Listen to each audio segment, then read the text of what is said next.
Assalamu alaikum students, how are you? Today we have to discuss the topic more about changing state. Students, we know that according to kinetic theory of matter, all matter is composed of particles that are atoms or molecules. These atoms or molecules are in a constant state of motion. They are moving or vibrating, and their movement depend upon the temperature. Higher the temperature, the more the particles move. Matter can be changed from one state to another, and for these changes to occur, thermal energy is added or removed from the substance. Now let's see what happens when some crushed ice is heated. For this we have to take a beaker and put it over the stand. Put some small pieces of ice in the beaker and suspend a thermometer in the beaker to measure the temperature of the ice. Now place this beaker over the stand and put burner under the beaker. The ice start melting. The temperature of the mixture containing ice and water will not increase above 0 degrees Celsius until all the ice melts and we get water at 0 degrees Celsius. If this water at 0 degrees Celsius is further heated, its temperature will begin to increase above 0 degrees Celsius. Beta, this is a graph of temperature and time showing the changes of state of ice into water and steam.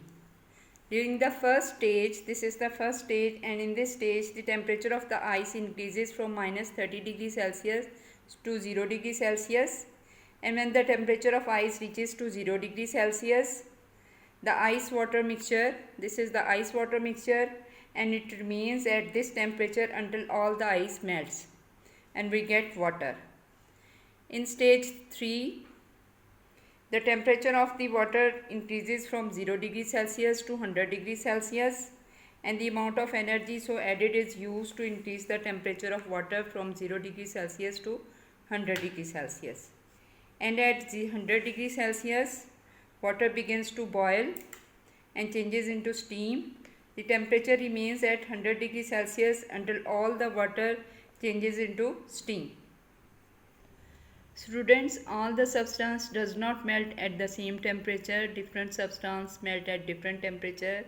Cellulose is a sweet smelling chemical that is used in the making of soap, and solid cellulose melts at about 41 degrees Celsius. You have often seen puddles of water after raining.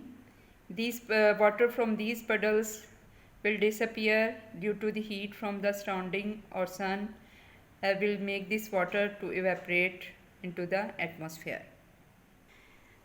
Student, next we have to do test yourself. Question number 1.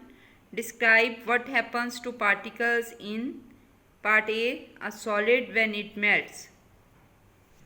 The answer will start from this line. If a solid is warm, its particles move faster until some break free and become part of a liquid. Question number 1. Describe what happens to particles in part B, a liquid, when it evaporates. The answer is, if heat is applied to a liquid, the particles move faster still. At the surface, faster particles break free to form a gas above. Question number 2. What happens to ice at 0 degrees Celsius? The answer is, at 0 degrees Celsius, the heat energy is being used to allow water molecules to break away from their position in the ice. The solid is turning to a liquid. Question number 3. What happens to water at 100 degrees Celsius? At 100 degrees Celsius, the heat energy is being used to allow water molecules to break free completely. The liquid is changing to a gas. Question number 4. Explain why the temperature of boiling water does not change no matter how much it is heated. The answer is, temperature of boiling water does not change no matter how much it is heated, because thermal energy is being used to change water into water vapors. The more heat applied, the faster this happens. Thank you.